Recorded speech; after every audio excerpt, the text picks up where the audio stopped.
Les amis, bienvenue, j'espère que vous allez tous très bien, très content de vous retrouver pour cette nouvelle vidéo. Et on est de retour avec Stan pour se poser une question aujourd'hui.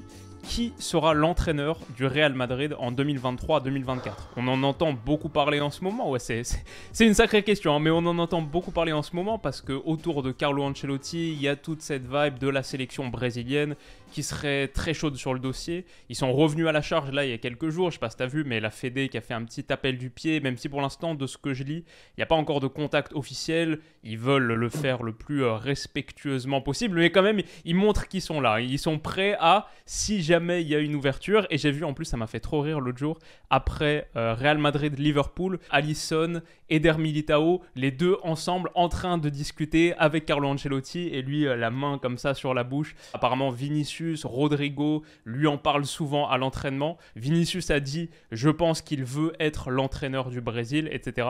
Donc voilà, ça chauffe un petit peu autour de Carlo Ancelotti, et en même temps, au Real Madrid, pour l'instant cette saison, les résultats sont assez décevants. C'est une équipe qui est distancée en Liga. Il lui reste encore la Copa del Rey, mais la demi-finale aller a été perdue. Il lui reste la Ligue des Champions, mais c'est vrai que c'est dans une partie de tableau assez compliquée. Chelsea, derrière soit City, soit le Bayern, etc. On peut imaginer qu'à la fin de saison, s'il n'y a aucun de ces titres-là, ni Liga, ni Copa del Rey, ni Ligue des Champions, alors qu'il lui reste un an de contrat, ouais, on peut imaginer qu'on irait vers la fin de l'aventure Carlo Ancelotti. Mais même ça, on va en discuter parce que c'est pas fini pour sûr. Du coup, aujourd'hui, on va essayer de se pencher sur cette question, ouais, qui sera le prochain? Pour ça, donc, je suis avec Stan. Comment ça va? Ça va, tranquille, et toi? J'espère que tout va bien, que tout le monde est en paix et en santé. Ouais, franchement, un sujet assez compliqué parce que... Ouais, très compliqué. Franchement, en fait, il y a trop de facteurs à prendre en considération dans l'analyse de qui pourrait être le prochain coach en fait, du Real. Mais tout à l'heure, dans l'introduction, tu as dit quelque chose de très, très pertinent. C'est vrai que les Brésiliens, ces temps-ci, ils sont en mode drague un tout petit peu.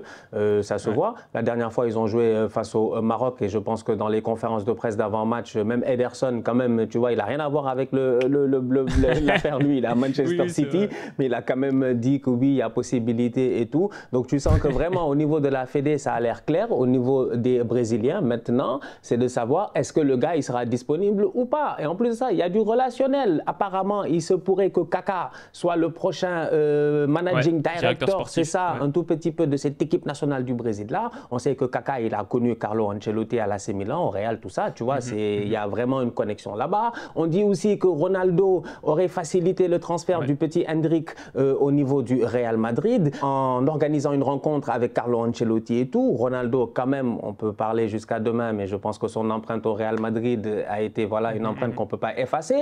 Donc aujourd'hui, tu regardes ça et tu te dis, ah, franchement, je pense que bon, les Brésiliens, ils sont prêts, ils ont tous les arguments possibles. Et je pense que Carlo cadre un tout petit peu avec la lignée de ce que Tite a eu l'occasion de faire ces dernières années, c'est-à-dire quelqu'un qui est vraiment mature, qui a de l'expérience, qui est calme, qui est posé, qui sait gérer les stars et tout. Je pense que Carlo Ancelotti marcherait bien. Mais maintenant, la question c'est, est-ce que Florentino va le laisser partir? Ouais, c'est vrai, c'est ça le gros truc. Et c'est marrant aussi parce que nous, on est un peu en mode détective, là, on cherche tous les indices. Et parmi les indices, quand même, tu sais, le cas Thomas Tuchel, genre le Bayern qui décide, ok, de se séparer de manière un peu surprise, choc de Nagelsmann pour pouvoir prendre Tuchel avant qu'un autre prennent Tuchel, ça veut dire que le Bayern, dans leur esprit, il y avait des chances que le Real Madrid se positionne dans pas trop longtemps sur Tuchel, parce qu'on sait que ça, c'était un dossier chaud. Donc si le Bayern pense que le Real avait des chances d'aller assez vite sur Tuchel, ça veut dire que peut-être quelque part, le Real a des chances de se séparer d'Ancelotti dans un futur proche. Donc bref, la question aujourd'hui, c'est de déterminer qui serait le prochain. Et il y a une longue liste, tu vas aller voir un petit peu, même du côté des bookmakers, qui font des classements, les plus probables, etc. On a du Pochettino, Raoul, Nagelsmann, Zidane, Xabi Alonso, Conte, Klopp, Gallardo, beaucoup de noms, Mourinho aussi. Est-ce que d'abord peut-être tu veux commencer en nous disant un ou des en lesquels tu crois pas du tout? Bon, Nagelsmann, c'est mort là, franchement, le frérot, là, lui, je pense que c'est mort.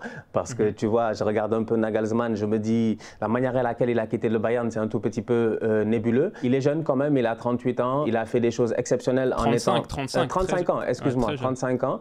Il a fait des choses exceptionnelles à Hoffenheim, à Leipzig, en étant un des plus jeunes coachs, j'ai envie de dire, dans le top 5, même presque, à ce moment-là. Mais je pense qu'au Bayern, il y a eu ce problème-là, je pense vraiment avec ces vétérans du vestiaire-là. Et donc, pouvoir gérer un vestiaire avec beaucoup de stars. C'est-à-dire que lui, ce qu'il a fait à Hoffenheim, à Leipzig, c'est-à-dire qu'il les a pris à des stades où c'était un tout petit peu moyen et il les a amenés au top. Deuxième, troisième, les gars vont en Europe, tout ça, etc. Et tout. Là, il arrive au Bayern. Je pense que Neuer, Thomas Müller, tout ça, c'est des gros caractères. Un vestiaire comme le Real Madrid, c'est un vestiaire avec des gros caractères. Tu vois, ça prend quelqu'un de calme, de posé, quelqu'un que les gars vont respecter. Zidane, ils l'ont respecté pour sa carrière de football. Mourinho, ils l'ont respecté pour le pédigré qu'il avait avant. Ancelotti, ils l'ont respecté pour son pédigré qu'il avait avant. Ça veut dire qu'il y a vraiment un respect qu'il doit avoir. Donc, je pense que Nagelsmann, lui, on peut déjà l'éliminer de cette liste-là. Moi, franchement, ouais, je suis assez d'accord avec ça. C'est vrai, mais c'est marrant parce qu'à un moment, il était sur le radar du Real Madrid quand même, il y a genre quelques années, je crois juste à la fin d'Offenheim, juste avant qu'il aille à Leipzig, etc. Il y avait un petit truc autour de Nagelsmann au Real, mais je suis totalement d'accord avec toi. Moi, c'est les mêmes points que j'ai en tête. Ce jeune Allemand un peu arrogant, sans une grande carrière de joueur, s'imposer là dans le vestiaire du Real Madrid avec en plus la barrière potentielle de la langue. Pas sûr aussi que le Real Madrid ait forcément de gros moyens pour recruter cet été. Et Nagelsmann, je sais pas, moi comme je l'imagine, un peu ce que tu as dit, tu l'imagines plutôt à la tête d'un projet de transformation, un peu de révolution, reconstruire quelque chose avec sa jeunesse, etc. Ce qu'il a fait à Hoffenheim, à Leipzig. Je suis pas sûr que le Real Madrid ce soit un contexte qui match, donc je suis assez d'accord avec toi là-dessus. Je pense pas que le Real Madrid retournera sur Mourinho. Il a peut-être laissé quelques bons souvenirs. Je sais pas comment ça s'est fini avec Florentino Pérez, pas si bien que ça peut-être. Mais j'ai un petit peu de mal à imaginer Mourinho. Je sais pas ce que t'en penses. Ouais, moi, José Mourinho, je suis d'accord avec toi. Je pense qu'aujourd'hui, en plus de ça, il a l'air bien, son projet à la Roma. Peut-être qu'il va aller en Ligue des Champions l'année prochaine. Tu vois, on connaît Mourinho. On sait très bien que s'il va en Champions League, si les Romains réussissent à finir à la 4e ou peut-être un peu plus haut, on ne sait jamais.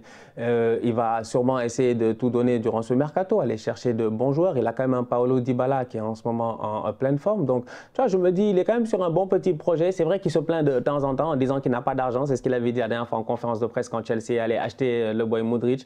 Il disait que lui n'avait pas forcément la possibilité de se battre sur des joueurs à 100 millions et tout. Mais je me dis, ouais, je pense qu'il a déjà fait ce qu'il a à faire là-bas.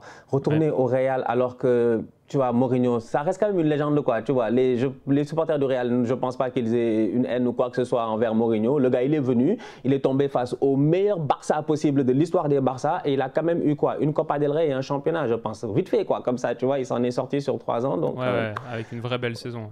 C'est ça. Donc moi, franchement, j'ai envie de dire que Mourinho reste là-bas à la Roma. C'est la même chose que j'ai envie de dire de Jürgen Klopp dans la liste, en fait, tu vois, aujourd'hui. Parce que je regarde, je dis Klopp vient de repartir sur tout un projet tranquille. Il vient de re-signer. Tu vois, lui, il a re-signé son contrat en même temps que Guardiola en pensant que la guerre, ça allait être entre eux deux jusqu'à ce qu'il y ait un autre chauve qui est arrivé, Ten Hag, et puis il y a Arteta qui est arrivé aussi, tu vois. Donc la concurrence en Première Ligue est assez intéressante durant les prochaines années. Liverpool, ils ont de l'argent. Je sens que Klopp, lui, il sait. Je pense que sa direction aussi, ils savent qu'il va falloir renouveler tout ce milieu de terrain là, tout ça, tu vois, je regardais, apparemment, ils n'ont même pas encore, je pense James Milner, son contrat finit à la fin de la saison, mais je pense qu'il n'y a pas encore eu de discussion avec lui, tout ça. Donc, ils savent quoi, franchement, il y a un changement, ouais. Je suis désolé. Cody Gakpo est arrivé, c'est un très bon joueur de football, je pense qu'il aura l'occasion de vraiment s'adapter, Darwin Nunez, tout ça, donc Salah a un long contrat. Donc, pour moi, à la fin de la journée, je pense que Jürgen Klopp devrait rester à Liverpool aussi, donc je le sors de cette liste-là, ouais, possiblement, mais après, au football, on ne sait jamais, quoi. Non, mais c'est clair, Klopp, c'est... En fait, Liverpool a de l'argent, j'espère pour eux, on verra ce qu'ils font sur ce mercato. Ils ont clairement besoin d'au moins un grand renfort au milieu, etc. Mais c'est vrai que, clairement, Klopp, pour moi, c'est un bâtisseur et c'est un persévérant. Et quand tu regardes les clubs par lesquels il est passé, à Mayence, il a passé 7 saisons. À Dortmund, il a passé 7 saisons. À Liverpool, là, il est sur sa 8e saison.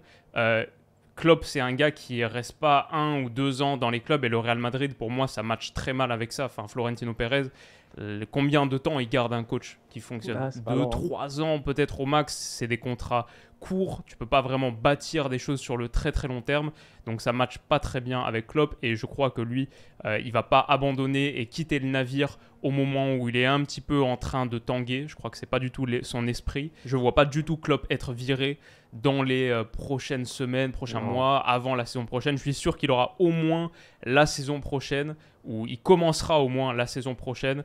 Donc, ouais, je suis d'accord, Klopp, je l'enlève aussi de la liste. Après, ça commence à devenir intéressant parce qu'après, tu te dis, bon, tu regardes le premier là qu'on a viré là, bon, notre ami Conte. Je t'avais dit, donc on discutait ici, je savais que ça allait finir comme ça, mais lui, il est fou en fait, Conte déjà. Attends, pause. Lui, comment il va en conférence de presse, il commence à désinguer tout le monde. Ah ouais, c'était assez lunaire, ça, c'était dingue. En fait, lui, il a fait un suicide. Ouais. Lui, c'est un harakiri. Il est venu, il a dit, moi, j'en ai marre, j'en peux plus, je me barre, payez-moi mes indemnités parce que la façon, la dernière conf, là, il est venu, il a attaqué les gars. J'étais choqué. D'habitude, c'est le vestiaire qui lâche le coach, mais là, c'est le coach qui a lâché le vestiaire. Incroyable. C'était absolument dingue, ouais, vraiment génial. Maintenant, à savoir, est-ce qu'il peut rebondir automatiquement? Tu vois? C'est ça, en fait, le truc à Antonio Conte. Est-ce qu'il ne retourne pas à l'Inter aussi? Tu vois, on est en train de parler du Real. Mais c'est ça le truc avec Conte, c'est que je ne sais pas avec Conte. Mais la vérité, c'est que je ne sais pas aussi. Est-ce que Conte est un coach qui matcherait aujourd'hui avec le Real? Et là, je pense que tout simplement, je me base sur un point de vue tactique.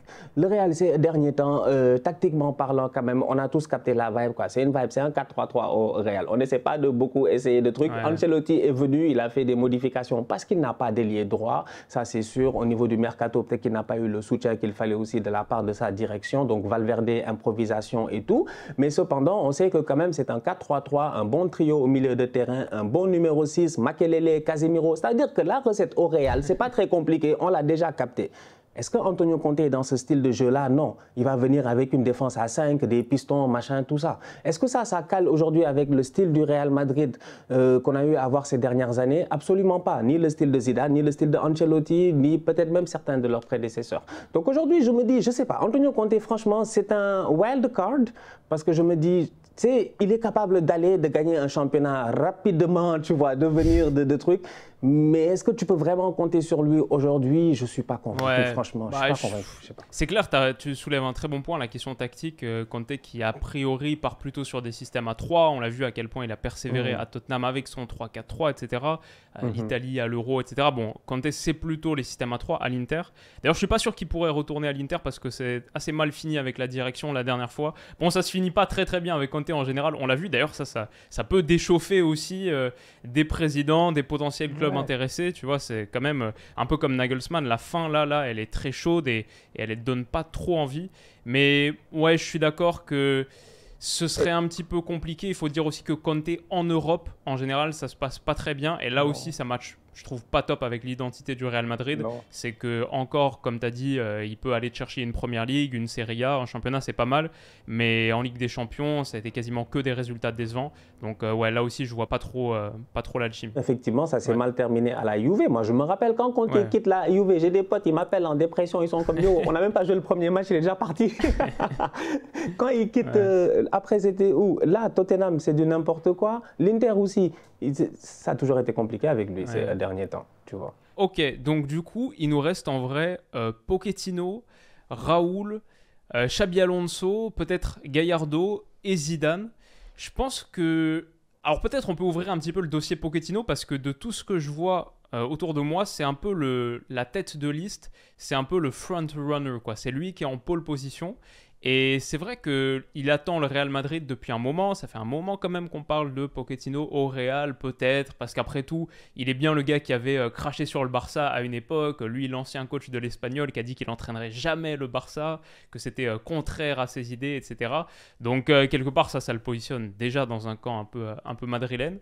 Maintenant, est-ce qu'il a le charisme pour, entre guillemets, vu comme ça c'est mal fini au Paris Saint-Germain? Peut-être le PSG c'est une version encore plus extrême du Real Madrid, c'est-à-dire il n'y a que le vestiaire, c'est ce vestiaire d'individualité à séduire. Le Real c'est quand même plus fonctionnel, c'est une institution plus forte, ok, mais je ne sais pas si Pochettino il pourrait avoir un grand respect, et il me semble être ce coach un peu plus proche de ce qu'on décrivait peut-être avec Nagelsmann, qui a historiquement performé dans des contextes genre Southampton, genre l'Espagnol, genre Tottenham, où il fallait tirer vers le haut et modeler un groupe qui n'est pas forcément rempli des individualités les plus performantes, où vraiment la star du projet, c'est l'entraîneur. Maintenant, dans un vestiaire truffé de grands joueurs, de grandes individualités, je ne sais pas si je le vois fonctionner. Et pourtant, à une époque, j'en étais très fan. Mais quand tu penses qu'un de ses principes clés, c'est quand même la pression, l'intensité, l'agressivité, et comme ça, c'est mal fini du coup au Paris Saint-Germain, parce que ça ne matchait pas du tout sur ses valeurs, je ne sais pas si ça fonctionnerait beaucoup au Real.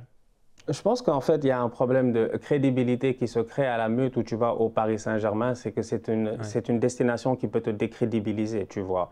Et le problème, il est un peu là avec pas mal des gars qui sont allés là-bas. Donc, c'est la vitesse à laquelle après tu peux rebondir. C'est la chance qu'a eu Thomas Tuchel, c'est que Tuchel, il est viré par le PSG. C'est compliqué pour lui, malheureusement. Mais juste après, il va à Chelsea et réussit exceptionnellement quand même à y faire voilà, gagner la Ligue des Champions et tout. Donc, immédiatement, ça te rehausse un tout petit peu et on s'est dit, OK, il y avait peut-être cette erreur-là au niveau du PSG, mais on a vu que tu t'es réajusté et tu es capable de performer. La preuve aujourd'hui, le Bayern, effectivement, en pleine saison, ils vont faire un coup de poker. Hop là, vas-y, on va aller le chercher avant que le Real puisse réagir et tout. Tu vois. Donc, quand moi je regarde ça, je me dis qu'à la fin de la journée aujourd'hui, Pochettino, il a quitté le Paris Saint-Germain, mais jusqu'à présent, il n'a pas encore rebondi. Quand il a quitté Tottenham, ça lui a pris du temps aussi pour prendre une décision et trouver un club. Tu vois, si je ne me trompe pas, ça lui avait pris près d'1 an avant de prendre une décision et trouver un club. Il arrive au Paris Saint-Germain, ça ne marche pas, on lui donne un grand vestiaire et tout. On voit que ça a été compliqué et qu'il a eu les mêmes problèmes que certains de ses prédécesseurs. La gestion de ce grand effectif-là. Est-ce qu'il est capable de le faire au Real Madrid? Franchement, je ne sais pas, parce qu'à mon humble avis, en fait, Pochettino, la vérité, elle est là. OK, c'est un bon coach. OK, il a fait finale de Ligue des Champions avec Tottenham, mais ça reste Tottenham. En fait, le problème, c'est que ça restait quand même Tottenham. En championnat, il a réussi à être quand même performant, c'est vrai, pendant quoi 4, 5, 6 ans et quelques. Chaque année, il est là dans le top 4, il nous a fatigués. Il a beaucoup fatigué Arsène Wenger durant ces dernières années et tout. Mais quand même, l'effectif restait quand même Tottenham. Tu as deux grands joueurs, tu as Harry Kane, tu as Son, tu te gères bien normalement, tu as une bonne solidité, des Sissoko, etc. Ça se bat. On te donne le Paris Saint-Germain, tu dois construire un grand effectif, tu commences à paniquer un tout petit peu, ça devient compliqué, ton recrutement, tout ça. Le Real, c'est pas de la blague. C'est pour ça que j'ai dit aujourd'hui, la liste, elle est courte. Hein. Elle est longue, mais elle est courte, en fait. C'est pas facile. Tout le monde ne peut pas être coach du Real, en fait. C'est ça le problème. Donc, moi, Pochettino, je l'aime bien. Ce serait un coup poker. Peut-être tu tentes. Hein. On ne sait jamais. Ça peut marcher comme ça peut ne pas marcher. Mais si tu analyses les faits, moi, il ne serait pas mon premier choix. Alors? Moi, j'ai dit, je tente Xabi Alonso. Tu vois, je tente. Pour tenter. C'est un gars qui a performé au plus haut niveau à Liverpool, au Real Madrid. Il a gagné des Ligues des Champions. Il a fait partie, je dis bien, de grands effectifs. Il a été coaché par des grands coachs. Il arrive à Leverkusen. Il les rehausse aujourd'hui. Les gars sont repartis de plus belle. En Liga Europa, je pense qu'à Leverkusen, eux-mêmes, ils ne s'attendaient pas à ça. Ils sont là en train de traîner quart de finale, machin. Ils vont aller en demi-finale et en finale. On ne va rien comprendre. On va avoir un Leverkusen-Manchester, je ne sais pas quoi. Donc pour moi, franchement, je regarde et je me dis, je pense que Xabi Alonso, peut-être, c'est un risque, oui. Tu me diras, pourquoi pas Pochettino tant qu'à y être. Mais comme j'ai dit, Pochettino a un traumatisme. Il a été traumatisé là-bas par les Messi, les Neymar, les Mbappé. Xabi Alonso n'a aucun traumatisme. Il arrive au Real comme un grand joueur. Certes, c'est pas Zidane, mais quand même, c'est un très, très grand joueur, tu vois. Donc, il arrive là-bas, il a le respect du vestiaire et tout, je pense, avec ce qu'il aura fait pendant quelques temps et que tout le monde aura vu. Et je leur souhaite d'aller le plus loin possible en Europa League, avoir encore plus de visibilité. La dernière fois, il tape le Bayern. C'est bien. Donc, pour moi, franchement, je me dis, tant qu'à tenter un gars out of nowhere, que tu connais pas vraiment dans le monde du football maintenant en termes de coaching, Xabi Alonso, je sais pas. Non mais c'est vrai parce que moi aussi je le mets assez haut sur ma liste des prétendants potentiels. Déjà ce serait un truc que j'aimerais beaucoup voir, mais je pense qu'effectivement il coche pas mal des cases et comme de toute manière la décision elle va intervenir que sur la fin de saison, quand on verra si le Real et aller quand même gagner un trophée, oui ou non, ça va compter dans la décision de maintenir Ancelotti, oui ou non. C'est vrai, tu as raison, avec l'Europa League, j'y avais pas pensé, mais ça peut te donner un vrai coup de projecteur, un vrai coup de phare. Si effectivement Leverkusen la gagne en battant en finale United ou la Juve ou un truc comme ça, avec Xabi Alonso pour sa première vraie grosse saison où il brille là de plus en plus fort aux yeux du foot européen, ça pourrait vraiment commencer à devenir sérieux. Et sinon, les autres cases, il les coche. Ancien joueur du Real Madrid, ancien grand joueur, donc peut-être pas au niveau d'un Zidane ou peut-être même pas d'un Carlo Ancelotti qui était un grand joueur par le passé aussi, mais c'est très récent, c'est très frais Xabi Alonso, il y en a qui ont joué avec lui là, c'est quand même un nom qui est très identifié au Real Madrid et connecté à l'histoire du Real, donc ça pourrait marcher. dans la lignée de ce que fait le Barça avec Xavi. Tu vois, c'est un peu dans cette lignée de cette nouvelle jeunesse. Et le Xavi, ouais. C'est ça, dans cette nouvelle jeunesse-là, en fait. C'est des gars qui se sont affrontés, c'est la même génération.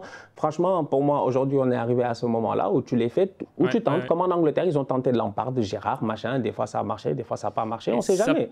Ça pourrait être pas mal aussi parce que disons que comme sa carrière de coach n'est pas encore construite, assise, bah, le Real pourrait s'identifier à lui, en faire un coach, je ne sais pas si le long terme existe au Real Madrid, mais au moins un peu de moyen terme. Et aussi comme j'ai la sensation que le Real n'est peut-être pas le mieux équipé financièrement pour faire plusieurs gros achats sur le marché des transferts là, peut-être que c'est pas mal d'avoir un coach qui accepterait d'avoir pas tout de suite de très très gros moyens. C'est pour ça qu'il y a des coachs dans la liste, j'ai un peu du mal à les voir, ils veulent réussir absolument tout de suite, ils seraient peut-être plus exigeants envers leur direction, alors que demain si tu donnes le Real Madrid à Xabi Alonso, je crois que non seulement il va faire avec ce qu'il a, mais aussi un petit peu dans la lignée de ce qu'il fait avec Leverkusen, il va peut-être utiliser encore un peu plus les jeunes et les jeunes de la Castilla. Et c'est pour ça que Raúl m'intéresse aussi. Raúl et Xabi Alonso, moi je les mets un petit peu dans le même panier, des jeunes entraîneurs, nouveaux entraîneurs. Raúl avec la Castilla, il fait un bon travail en ce moment. Et ce qui est un petit peu regretté quand on regarde le bilan de Carlo Ancelotti, c'est qu'il est assez peu utilisé la Castilla, alors qu'il y a peut-être des options intéressantes qui s'y cachent. Le petit Vinicius Tobias, latéral droit, je sais qu'on en parle beaucoup, il a 19 ans, il pourrait peut-être jouer une fonction.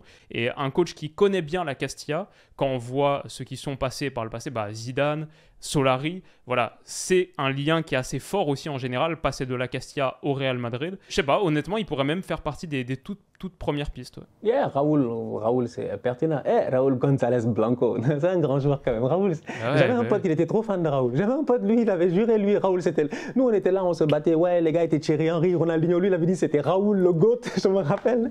Non, Raúl était trop intelligent sur un terrain de football et je suis sûr et certain qu'en termes de coaching, tout ce QI-là, il doit réussir à le retransmettre en plus de ça. Puis, il avait un personnage très calme, donc je suis sûr qu'il doit avoir aussi cette pédagogie-là. Donc aujourd'hui, gérer ces jeunes à un stade quand même charnière de leur vie, c'est très important. Des fois, nous, on est là, on parle que des gars quand ils arrivent chez les A, mais la Masia, la Castilla, les centres de formation, tout ça, etc., c'est très, très important. Donc avoir ce rôle-là, je pense que toute cette expérience-là peut lui servir. En plus de ça, lui aussi, il a le respect. Il a le respect, le même respect que Xabi Alonso, c'est une légende. C'est quoi? C'est pas le... c'est Benzema, il l'a dépassé récemment, non, mais il était troisième jusqu'à longtemps, troisième meilleur buteur, deuxième ou troisième meilleur buteur. C'est ça, oui, en Ligue des Champions et même au Real Madrid même, je pense, si je ne me trompe pas, il est dans le top 5 des meilleurs buteurs et tout, si je ne me trompe pas, vraiment, c'est un grand joueur. Sincèrement, moi, ouais, Raúl, pourquoi pas. Après, c'est pour cela que je dis, pour moi, ça va dans cette lignée-là et je pense que la logique, elle est là. Aujourd'hui, toi, tu es Florentino Pérez. On nous dit dans la presse cette semaine que les gars ne vont pas dépenser. En fait, il faut que les fans de Real nous expliquent une chose. À chaque fois qu'on est venu ici et que toi, tu as dit, ou moi, j'ai dit à demi-mot ou comme ça en disant que ouais, le Real, tu n'es pas sûr financièrement s'ils ont de l'argent, ils se fâchent dans les commentaires. Ouais, non, on a de l'argent. Mais votre président a dit, il n'achète pas. Mais votre président a dit, il n'achète pas. Donc nous, on veut comprendre, en fait, qu'est-ce qui se passe? Ou bien c'est le stade que vous devez rembourser, ou bien si vous avez des dettes, vous ne nous dites pas. Je veux dire, nous, on veut comprendre. En fait, c'est quoi la vibe au Real? Parce qu'aujourd'hui, dans la presse, c'est clair. Florentino Pérez ne fera pas de gros achats, tout ça, etc. La vérité, c'est que les Allemands, là, si tu ne mets pas de l'argent, ils ne vont pas te vendre Bellingham. Ils vont le vendre à Liverpool, à quelqu'un d'autre en Première Ligue. Donc, à un moment donné, moi, je veux savoir, en fait, c'est quoi l'idée au Real? Est-ce que c'est un jeune coach? Xabi Alonso, Raúl... Ça, ce serait surprenant. Si Xavi signe demain au Real, ça défierait tous les pronos. Ouais. Mais tu vois, avoir un jeune gars, où tu te dis, comme tu as dit tout à l'heure, il a le temps de construire, c'est le nouveau stade, c'est le nouveau Bernabéu l'année prochaine, machin, tout ça. Donc petit à petit, tu construis en te disant, moi, je redeviens compétitif dans 2 ans, sans aucun problème, tu vois, dans 2-3 ans, parce qu'au Real, tout va beaucoup plus vite, tu vois. Donc tu dis, je laisse une saison passer, mais après, je reviens. Soit c'est ça, soit tu vas chercher un gars d'expérience qui, lui, va venir, comme tu dis, il va te mettre des exigences. Un Conté, il arrive, il va t'emmerder tous les jours. Hein. Tous les jours, il va dire, j'ai pas de joueur. Tous les jours. C'est-à-dire que ce que Carlo Ancelotti est capable d'accepter. Parce que Carlo Ancelotti, on parle jusqu'à demain, c'est un professionnel de haut calibre. Mais lui, il ne discute même pas. Carlo, tu lui donnes, je dis bien, 2 heures, machin, tout ça, il te fait un truc, tu comprends même pas. Tu te dis, mais où est-ce que tu as pris de la viande? Tu vois, il est trop fort en fait, le gars. Il est calme, il est posé, il a l'expérience. Mais les autres ne l'ont pas. Il y en a d'autres qui ne l'ont pas. Ils n'ont pas de patience. Ils vont arriver, ils vont vouloir gagner directement. Donc moi, je veux savoir en fait que les fans de Real nous expliquent. Parce que pour moi, on dirait qu'il Il n'y a pas d'argent là, il n'y a pas de moulage, je ne comprends pas. Alors, du coup, il nous en reste quelques-uns. Gallardo, Zidane, on n'en a pas parlé. Peut-être tu peux nous parler de celui qui t'intéresse et nous donner ton prono. Parce qu'à la fin, il faut qu'on se mouille. La question, c'est qui sera l'entraîneur du Real Madrid la saison prochaine? Donc, je te laisse me donner ton avis. À mon humble avis, je reste sur 2 choix. Je suis obligé de rester sur 2 choix parce que je pense qu'il y a de fortes chances que Carlo Ancelotti reste, dépendant de ce qu'ils vont faire d'ici la fin de la saison. On ne sait jamais, la Copa del Rey qui s'en vient, la demi-finale, s'ils réussissent à retourner l'affaire, Ligue des Champions, s'ils poursuivent le chemin comme ils ont l'habitude de le faire. Je pense que Carlo Ancelotti aussi, c'est une sécurité au niveau du Real, quoi. Tu vois, tu sais que lui, il n'y a pas de problème. Il est là, il va faire le travail. Lui, il aime bien en plus sa ville de Madrid, il aime bien tout ça. Donc, je me dis, soit c'est Carlo, soit c'est le retour de Zinedine Zidane. Franchement, pour moi, soit c'est le retour de Zidane encore une fois. Et je pense que lui, il n'est jamais lié avec ça, en fait. Il revient, il fait ses affaires, il va encore une fois gagner une Ligue des Champions sûrement en 2 ans ou même dès la première année. Il connaît bien ces jeunes-là parce qu'il a eu l'occasion de les avoir il a eu l'occasion de les avoir bébés, en fait, tu vois. Et entre-temps, ils ont grandi. Donc, c'est comme Zizou, il revient, il retrouve Vinicius et tu vois, il dit « Ah, mon petit Vini, il a trop grandi, tu vois. » Et effectivement, je sens qu'ensemble, ils peuvent faire des choses. Rodrigo, Valverde, tout ça, c'est des boys de Zidane. Ils se connaissent très, très bien. Zizou les connaît bien. Donc, je me dis, il y a moyen, peut-être que Zidane, il revienne. Après, moi, pour finir rapidement, j'ai envie de te dire qu'il y a un gars, moi, je sais pas, mais en fait, moi, il m'intéresse. Moi, j'aime bien les bandits. Et ça fait longtemps que je cherche un bandit. Je cherche un bandit, tu vois, parce que Mourinho, j'arrive à la fin des années Mourinho, donc j'ai besoin d'un bandit en ce moment, en fait. Et je réfléchis. Il y a un gars là-bas au Portugal, à Porto, Sergio Conceição. Moi, je ne sais pas pourquoi, mais je me dis, il est là, il travaille. Franchement, il travaille, hein. Il travaille, lui, chaque année en Ligue des Champions, il est là, il nous fatigue un peu, tu le vois. Il traîne à gauche, à droite, 8e de finale, quart de finale, machin, il est là. Tu vois, il se gère depuis quelques années quand même au niveau de Porto. Chaque année, les gars se font dépouiller, ils perdent des joueurs et tout, mais les boys, ils sont là, ils se renouvellent. Il a un caractère, je sais pas, que j'aime bien. Quand tu l'entends parler, quand tu le vois, tu sens qu'il y a vraiment cette... je sais pas, il y a quelque chose. Pour moi, il y a quelque chose. Je ne sais pas c'est quoi, je ne sais pas. Il y a un je ne sais quoi que je n'arrive pas à vous expliquer. J'ai envie de dire que Sergio Conceição, pour moi, c'est un wild card. Je ne sais même pas s'il est dans les discussions à gauche ou à droite, mais c'est un gars que j'ai envie de voir quitter Porto. Et pourquoi pas pour un gros jump, en fait, out of nowhere. La vérité, elle est là. Tu n'es pas obligé d'avoir 10 ans. Il y a l'autre qui nous a tapé là en Europa League, Ruben Amorim. Il n'est pas mauvais. Tu regardes, tu dis, il n'est pas mauvais ce qu'il a fait avec son... Moi, le Sporting, ils ont bien joué. Hein. Moi, j'ai dit, on nous a fatigués. Aller-retour, ils nous ont joué un football qu'on n'avait pas vu en Première Ligue depuis longtemps. Franchement, ils nous ont fatigués. Il n'est pas obligé aujourd'hui d'attendre, je dis bien, de passer par un autre semi-palier pour aller à un grand palier. Pourquoi pas tenter le coup, t'attaques, tu prends le boy et tu te dis, pourquoi pas. Je ne sais pas. Franchement, aujourd'hui, moi, je dis, l'audace, ça paye. Donc, on va voir ce que ça va donner. Mais les favoris restent quand même Ancelotti et Zinedine Zidane. Je crois qu'on a discuté de Xabi Alonso, Raoul. Ça, c'est des choses que j'envisage. Ils sont pas très loin pour moi. Pochettino, je serais surpris, même si c'est aujourd'hui le favori, franchement, ça me surprendrait. En revanche, Ancelotti, disons que mon prono, c'est que il lui reste un an de contrat, ça c'est sûr, et mon prono, c'est peut-être que le Real va gagner quelque chose, finalement, même si c'est difficile. Cette demi-finale de Coupe du Roi, c'est encore possible. La Ligue des Champions, c'est encore possible. On sait que c'est le Real. Il n'y a pas non plus... un cadre absolument imbattable sur cette phase finale de Ligue des Champions, même si derrière, s'il passe Chelsea, City ou le Bayern, ce serait chaud. Bon, c'est possible, 2 compétitions encore, donc c'est possible d'aller prendre un titre. Et maintenant que Tuchel est plus dispo, lui, je pense qu'il tenait vraiment la corde, il avait vraiment la priorité de Pérez. Maintenant que Tuchel est plus dispo, bah, peut-être que le Real, finalement, préfère rester une année de plus avec Ancelotti. Et lui est chaud pour continuer. C'est pas un coach qui, comme on l'a dit, fait beaucoup de bruit vis-à-vis des transferts. Il pourrait se satisfaire d'une situation où le Real Madrid recrute pas trop sur le mercato estival. Je pense qu'aujourd'hui, si je dois me positionner, en fait, comme il y a tellement de noms qui sortent, je vais dire que mon prono, c'est que Ancelotti restera, mais je le mets à moins de 50% de probabilité. Tu vois, peut-être que c'est genre 40% Ancelotti, 15% Zidane, 10% Xabi Alonso, 10% Raoul, un truc comme ça, comme il y a beaucoup de noms. Mais peut-être qu'au-dessus de tous, il y a encore Carlo, encore Carleto, qui du coup ferait une 3e saison consécutive sur le banc du Real. Mais ce qui est certain, c'est que le Real doit corriger beaucoup de choses.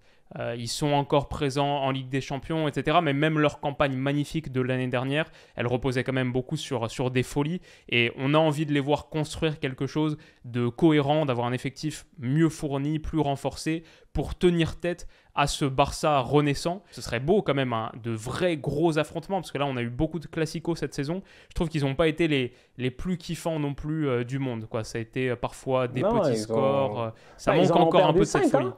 Ils en ont perdu 5 sur 6, c'est beaucoup quand même la dernière fois. C'est beaucoup quand même. Normalement, ça doit être égalité, ça doit être du 2-3, 3-2, tu dis ok, 4-2.